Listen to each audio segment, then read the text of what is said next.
Hello, this is Space Daily News. SpaceX has transported the most powerful rocket booster ever assembled to its Starbase orbital launch site and used giant robotic arms to install it. It's not the first such trip for Starship's super heavy first stage in general, nor for this specific booster, which is known as Booster 7.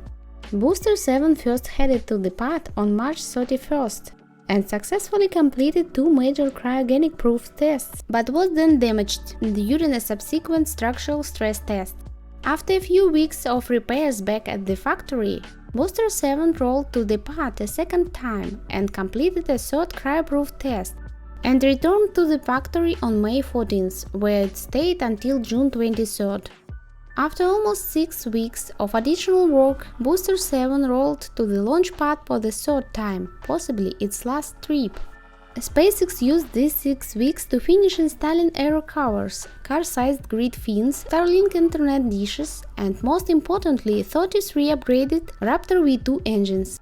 Combined, Booster 7 should be able to produce up to 7,600 metric tons of thrust. 41% more thrust than Booster 4 was theoretically capable of. Crucially, SpaceX also finished installing Booster 7's Raptor heat shield in the same period. Preparing Booster 7 for static fire testing is clearly a priority in 2022. According to CEO Elon Musk, Booster 7 will start by igniting just one or a few Raptor engines, but before actual static fires begin, Booster 7 will also need to complete one or more wet dress rehearsals, a test that exactly simulates a launch but stops just before the moment of ignition.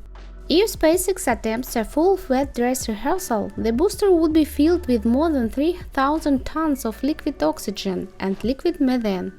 It would be a first for super heavy and just as big of a test of the orbital launch site.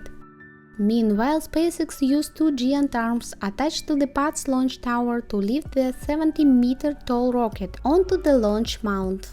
Incidentally, SpaceX has begun erecting the same structure with manipulators on its pad 39A in Florida.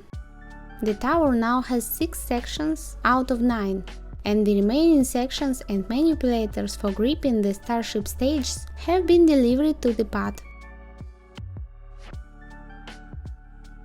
Space Daily News with Julia. Stay tuned.